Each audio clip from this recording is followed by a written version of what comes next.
ధన్యవాదాలు. పూరి సురేష్ అంటే మా సోదరుడు, మిత్రుడు. ఆయన జరిపిన ఈ గొప్ప కార్యక్రమం విజయవంతమైందిగా ఆ భగవంతుడి గరుడా కటాక్షాల అనుగ్రహాలతో మంచి సాగుతూ విజయవంతమైంది. వారికి ప్రత్యేక కృతజ్ఞతలు, ధన్యవాదాలు, అభినందనలు తెలియజేస్తున్నాను.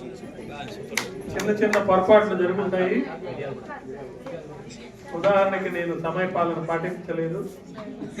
అలాగే అందరం కూడా మనం మనుషులుగా పుట్టాం కాబట్టి తప్పులు చేయటం సహజం. ఆ చిన్న చిన్న తప్పులన్నింటినీ కూడా ఆ తప్పులన్నీ నేనే బాధ్యత వహిస్తున్నాను. మా తమ్ముడు ఏం తప్పులు చేసినా కానీ నన్ను మన్నించవలసిందిగా ప్రార్థిస్తున్నాను. ఇంతమంది పెద్దలందరూ కూడా చిరునవ్వులు, ధనహాసాలు, ప్రేమాలు, రాగాలు, ఆ పెదాలపై, చెక్కిళ్లపై, కళ్ళల్లో కాంతి, హృదయంలో హృదయాల మేళాలు ఆనందాన్ని మరి పంచిన ఈ వాసవి సేవా సమితి మరి కార్యవర్గం, ముఖ్యంగా శ్రీధరు, వాళ్ళ సతీమణి, ఇంకా చాలా మంది అందరూ కూడా ప్రేమానురాగాలతో జరిపించారు. అది చూసి ఆ భగవంతుడు అడగకుండానే వారి యొక్క అనుగ్రహాలు, కటాక్షాలు అందిస్తున్నారు. ఎందుకంటే ఎవరు చిరునవ్వులు అందిస్తారో వాళ్ళంతా నిత్య సంతోషులు, సత్యాన్వేషులు, నిత్యాన్వేషులు. ఒక పాప చక్కగా మాట్లాడింది, ఏదో కోరింది.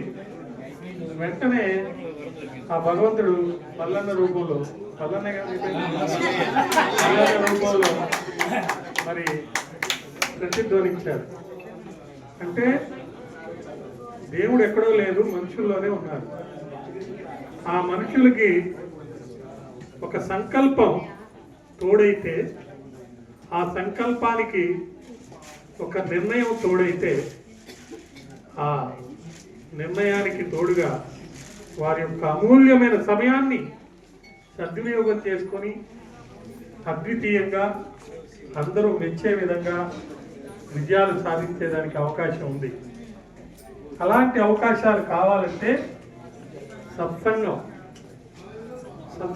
మనకి ఎన్నో నేర్చుకుంటాం. ముఖ్యంగా నేర్చుకోవాల్సింది ఏంటంటే జిహ్వ చాపల్యం అంటాం. మాట్లాడేటప్పుడు కానీ, తినేటప్పుడు కానీ ఏం తినాలనేది జాగ్రత్త వహించి తినాలి. ఏం మాట్లాడాలనేది ఇంకా అతి జాగ్రత్తగా మాట్లాడాలి. చేపకి సముద్రంలో అన్నీ దొరుకుతాయి, కానీ ఆ జిహ్వ చేపలను తట్టుకోలేక ఏదో కొత్త తినాలని, ఎర్రం తినాలని వచ్చి ఇరుక్కుపోతుంది. కాబట్టి ఆహారం విషయంలో కానీ, అనుబంధం విషయంలో కానీ మనము జాగ్రత్త వహించాలి. అదేవిధంగా మాట్లాడేది కూడా, ఏం మాట్లాడుతున్నా ప్రతిదాన్ని తూచి మాట్లాడాలి. మా మిత్రుడు అల్లూరు రామలింగయ్య గారు చనిపోయారు. ఆయన చెప్తుండేవారు, మనం మాట్లాడితే ఇచ్చిన మాటకి మనం కంకణ బద్దులై పనిచేయాలి. మాట్లాడక ముందు మనం దాన్ని శాసిస్తాం నాలుగుని. మాట్లాడిన తర్వాత ఆ మాటే మనల్ని శాసిస్తుంది. అయితే మనిషిగా పుట్టాం కాబట్టి మనం కోరుకోకుండానే ఆ భగవంతుడు అన్ని ఇచ్చినా కానీ కొన్ని మనం కోరుకోవాలి. అది ఏంటంటే ధర్మబద్ధంగా కోరాలి. ధనలక్ష్మి అనుగ్రహాన్ని కోరాలి, కానీ ధనపిశాచి అనుగ్రహాన్ని కోరకూడదు. ధనపిశాచి కోరితే అసూయ, ద్వేషం, మన మనసంతా కల్మషం చెందిపోయి మనోవేదనకు గురయ్యి, ఆయన సైకాట్రిస్ట్ అన్నాడు. ఆయన దగ్గరికి గంపానాయకుడు గారు నవ్వుతూ మాట్లాడతాడు, కానీ అది మాట్లాడిన తర్వాత మనకు అర్థం అవుతుంది ఆయన చెప్పే కాదు, మనం చెప్తున్నామని మనమే పెడతాం. అంత చక్కగా మాట్లాడి చాలా మంది వెళ్ళారు. అయితే ధనలక్ష్మి అనుగ్రహం అన్నారు, ధన పిశాచి ఉండకూడదు అంటున్నారు. ఇంకేముండొచ్చు, ఇంకేం ఉండకూడదు. మంచి ఆరోగ్యాన్ని కోరుకోవచ్చు.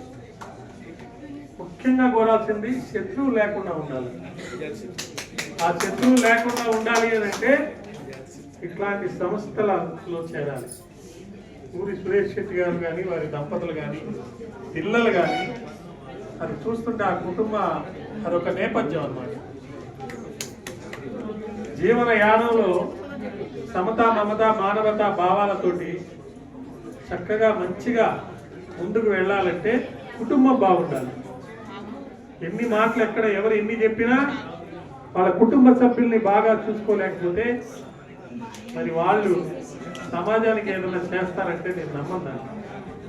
కాబట్టి వాళ్ళ యొక్క సమయాన్ని, వాళ్ళ యొక్క అనుభూతుల్ని, వాళ్ళ యొక్క ప్రేమానురాగాల్ని, ఆస్తులు పాస్తులు ఎలా ఇచ్చేస్తాం మనం వహించడం చట్టం వాళ్ళకే ఇచ్చేస్తుంది.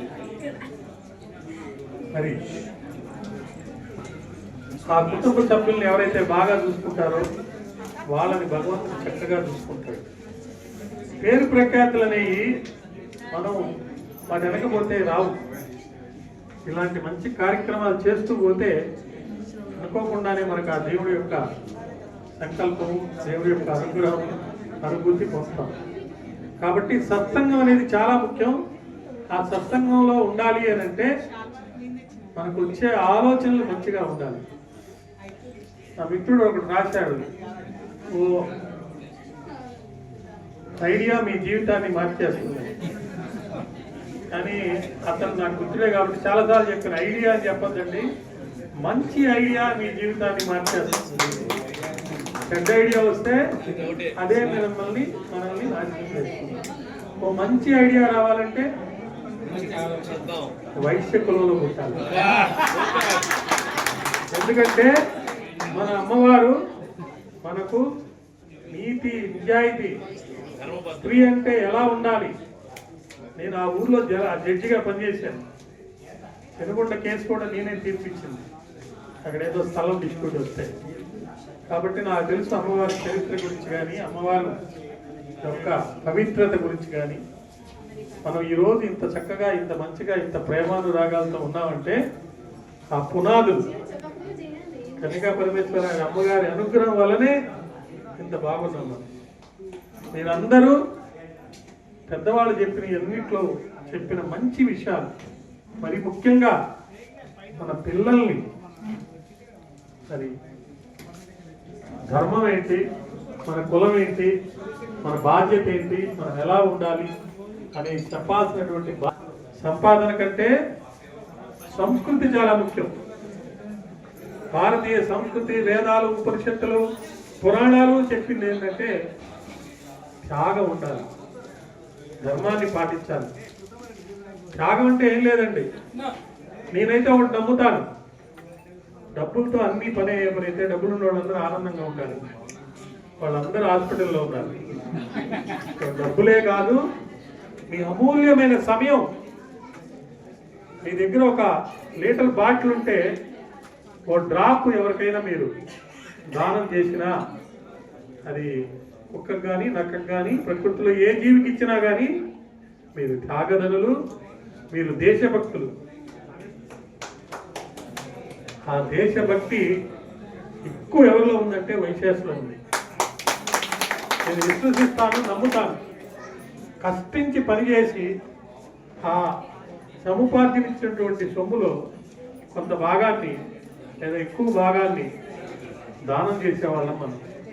ఈరోజు మల్లన్న గారు చెప్పినట్టు దేవాలయాలు కానీ, లేకపోతే మంచి మంచి ట్రస్టులు, కార్యక్రమాలు కానీ, చాలా ట్రస్టులకి నేను లీగల్ అడ్వైజర్గా ఉన్నాను. బహుశా మీకు అందరికీ తెలుసు, నేను రోజు టీవీ ఛానల్స్లో ఉంటాను కాబట్టి అవన్నీ మీరు చూస్తూ ఉంటారు, వాటిల్లో చెప్తూ ఉంటాను. మీరు ఎక్కడ పోయి ఏది చూసినా కానీ కొంతైనా వైశ్యాస్ పాత్ర ఉంటుంది. అది మొత్తం కాకపోయినా కూడా. అయితే మనకు రాజకీయంగా గుర్తింపు చాలా తక్కువ. తెలుగు యూనివర్సిటీ పేరు మార్చినప్పుడు పొట్టి శ్రీరాములు గారి యొక్క కోడలు వాళ్ళంతా వచ్చి మాట్లాడారు. దావాలో సంతకం పెట్టేదానికి ఎవరు లేదు. అంటే అంత భయం మనకు, ఎందుకు రాజకీయంగా మనం పోరాడాలి. అయినా కూడా మనం చేసే దాన ధర్మాల వల్ల ఆ భగవంతుడి కరుణా కటాక్ష అనుగ్రహాలతో మనలో కూడా కొంతమందికి అత్యున్నత పదవులు కూర్చున్నాయి. ముఖ్యమంత్రి స్థాయి దాకా. రోసే గారికి మేము అప్పుడు 25 లక్షలు మా తమ్ముడు తీసుకెళ్ళి ఆ రోజు చీరాల్లో ఈగిపోతే ఓడిపోయిండేవాడు. దర్శి పవన్ కుమార్ అమెరికా నుంచి వచ్చి ఆయన 5 లక్షలు ఎక్స్పెక్ట్ చేస్తే 25 లక్షలు ఇచ్చారు. ఆ డబ్బుతోనే ఆయన ఎన్నికల్లో గెలవడం జరిగింది. అంటే మనలో కూడా సమర్థులైన వాళ్ళు ఉన్నారు. అయితే మేము అందరికీ మనం ఏంటంటే మీ పిల్లల్ని సమాజానికి వాళ్ళు ఎంతైనా కొంతైనా మన వైశ్య జాతి యొక్క పేరు ప్రఖ్యాతల్ని త్యాగాల్ని మరి గుర్తుండే విధంగా చేయాలంటే సరైన మార్గంలో పెట్టాలి. ఉద్యోగం చేసిన వాళ్ళకి మీ పిల్లలు ఇవ్వము అనే మాటని పక్కన పెట్టండి. మంచి వాళ్ళకి మంచిగా సమాజంలో మన పేరు ప్రఖ్యాతలు తీసుకొచ్చే వాళ్ళు మన పిల్లలు, వాళ్ళే మన ఆస్తులు.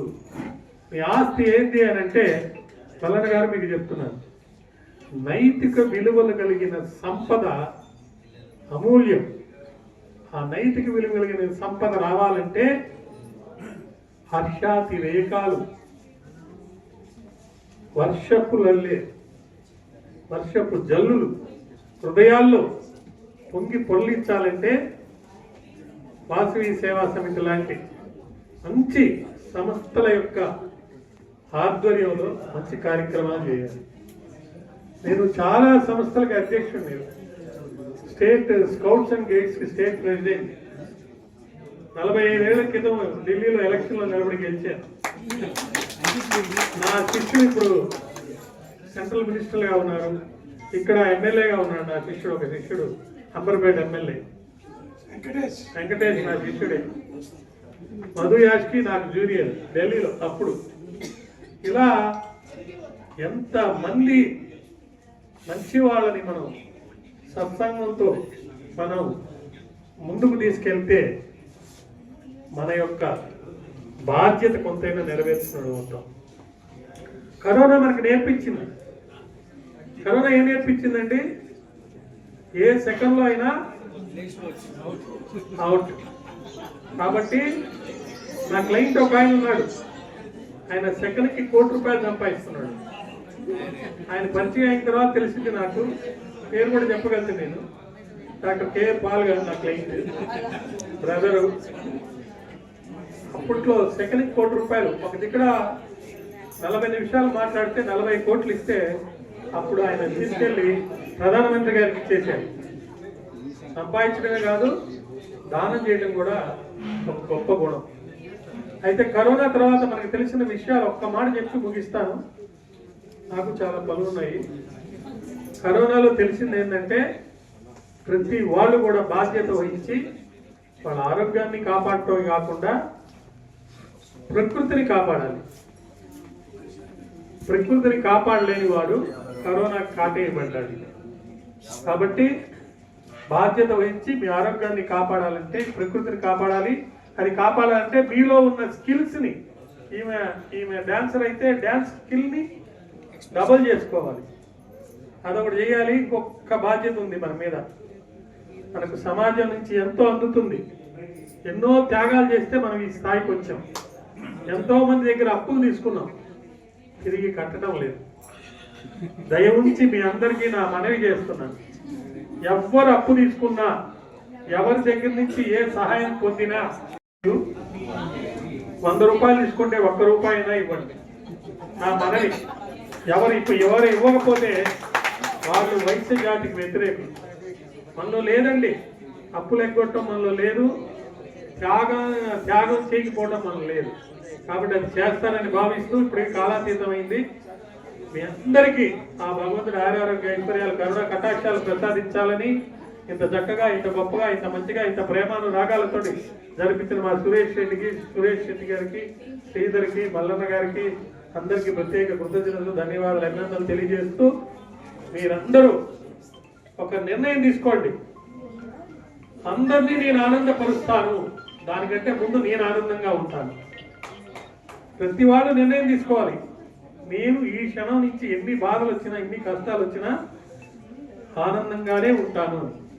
మరో నిర్ణయం ఏం తీసుకోవాలి? అందరినీ ఆనందపరచాలి. ఆ నిర్ణయం తీసుకుంటే పనులు అయిపోతాయి. వైశ్య జాతిలో ఉన్న వాళ్ళు ఒక మాట ఇస్తే తప్పకుండా దాన్ని నిలబెట్టుకుంటారు. మీరు ఈ సమయం నుంచి ప్రతి సెకను ఆనందంగా ఉంటారని నిర్ణయం తీసుకున్నారు కాబట్టి ఆనందంగా ఉంటారని భావిస్తూ ఈ అమూల్యమైన అవకాశం ఇచ్చిన నా బ్రదర్ సురేష్ శెట్టి గారికి, వాళ్ళ కుటుంబ సభ్యులకి ప్రత్యేక కృతజ్ఞతలు, వందనాలు, ధన్యవాదాలు.